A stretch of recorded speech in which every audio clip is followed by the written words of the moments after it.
सैकड़ों पथ विक्रेताओं संग कलेक्ट्रेट पहुंचे कांग्रेस कार्यकर्ता। जबलपुर शहर में सड़क पर दुकान लगाने वालों के खिलाफ की जा रही कार्रवाई को लेकर कांग्रेसी कार्यकर्ताओं ने आज सड़क पर उतरकर विरोध जताया।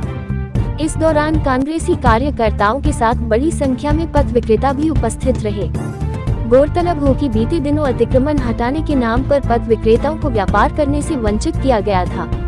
इसके बाद से ही पथ विक्रेताओं में इस कार्यवाही को लेकर काफी आक्रोश था।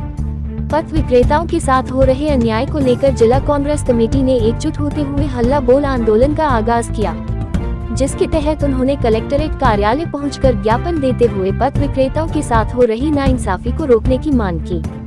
लेकिन रैली के घंटाघर पहुंचते ही बैरिकेड्स लगाकर रैली को रोक लिया गया। इस दौरान पुलिस प्रशासन द्वारा पूरी पुख्ता व्यवस्था कर रखी गई थी। इधर बड़ी संख्या में पहुंचे कांग्रेसी कार्यकर्ताओं और पथ विक्रेताओं ने अपना ज्ञापन सौंपते हुए जल्द से जल्द पथ विक्रेताओं को न्याय उपलब्ध कराने की मांग की। इस अवसर पर जानकारी देते हुए नगर कांग्रेस कमेटी के अध्यक्ष सौरभ नाटी शर्मा ने बताया कि पिछले कुछ समय से भारतीय जनता पार्टी के विधायकों के दबाव में पथ विक्रेताओं के खिलाफ नियमों का उल्लंघन करते हुए उनकी आजीविका को समाप्त किया जा रहा है। उन्होंने कहा कि पथ विक्रेता जीविका संरक्षण और पथ विक्रय विनियमन अधिनियम 2014 के तहत जो पथ विक्रेता अतिक्रमणकारी कहे जा रहे हैं, वे वास्तव में अतिक्रमणकारी नहीं बल्कि पथ विक्रेता हैं। इस अधिनियम के तहत उन्हें अपने छोटे व्यापार को करने का कानूनी अधिकार प्राप्त है, लेकिन भारतीय जनता पार्टी के जनप्रतिनिधियों के इशारे पर इस अधिनियम की अवहेलना करते हुए गरीबों का रोजगार छीना जा रहा है। श्री शर्मा ने आरोप लगाया कि नगर निगम जबलपुर का ये दायित्व है कि वह नगर विक्रय समिति का गठन कर पथ विक्रेताओं को व्यवस्थित करे, लेकिन वर्षों से नगर निगम ने स्थायी नगर विक्रय समिति का गठन नहीं किया है और न ही कभी बैठकें आयोजित की हैं। यही कारण है कि कांग्रेस पार्टी ने पथ विक्रेताओं के अधिकारों की लड़ाई में एक शंखनाद किया। उन्होंने चेतावनी दी है कि यदि शीघ्र ही समस्या का समाधान नहीं होता तो आगामी समय में उग्र आंदोलन किया जाएगा। इस दौरान युवा कांग्रेस के प्रदेश अध्यक्ष मितेंद्र सिंह द्वारा मुख्यमंत्री का पुतला भी दहन किया गया। TV1 न्यूज के लिए जबलपुर से वाजिद खान की रिपोर्ट। अभी जो विगत दिवसों में अभी जिला प्रशासन और नगर निगम की टीम द्वारा जो अतिक्रमण हटाने की कार्रवाई की जा रही है, उसमें आज कांग्रेस द्वारा ज्ञापन दिया गया है कि इस अतिक्रमण हटाने की जद में जो है स्ट्रीट वेंडर्स भी आ रहे हैं। स्ट्रीट वेंडर्स का 2014 के एक अधिनियम के संबंध में वो मांग रख रहे हैं कि 2014 के अधिनियम में उन्हें संरक्षण प्राप्त है और जिसमें विधिवत उनका सुनवाई किया जाकर ही हटाए जाने के निर्देश हैं। इस संबंध में आज इन्होंने ज्ञापन दिया है, जिसे हम लोग सक्षम फोरम में कलेक्टर महोदय के समक्ष जिसे रखेंगे और जो भी इनकी समस्याएं हैं उनका जो भी शासन के निर्देशानुसार नियमानुसार जो कार्रवाई हो सकती है उस अनुसार हम लोग कार्रवाई करके निराकरण करने का प्रयास करेंगे। स्ट्रीट वेंडर को हटाया ना जाए, ऐसा इनका कहना है।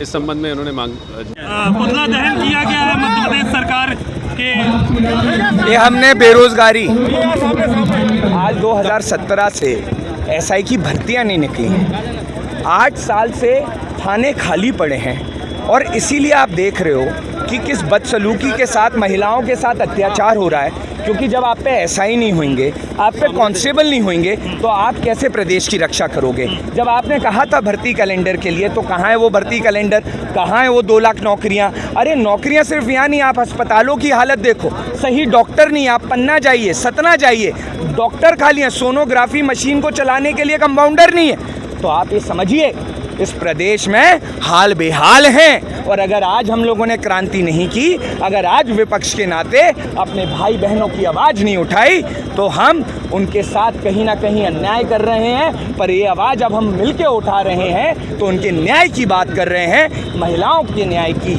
नौजवानों के न्याय की। और मेरा फिर से निवेदन है, ये बात पहुँचाइएगा भाजपा सरकार के मुख्यमंत्री जी तक और ये पूछिएगा कि आपने जो संकल्प पत्र में वादे किए थे वो अभी तक क्यों नहीं पूरे हुए। तो इस देश को भाषणों से शोषण मत करिए, इस प्रदेश का, उसको धरातल पे वो सुविधाएं दीजिए।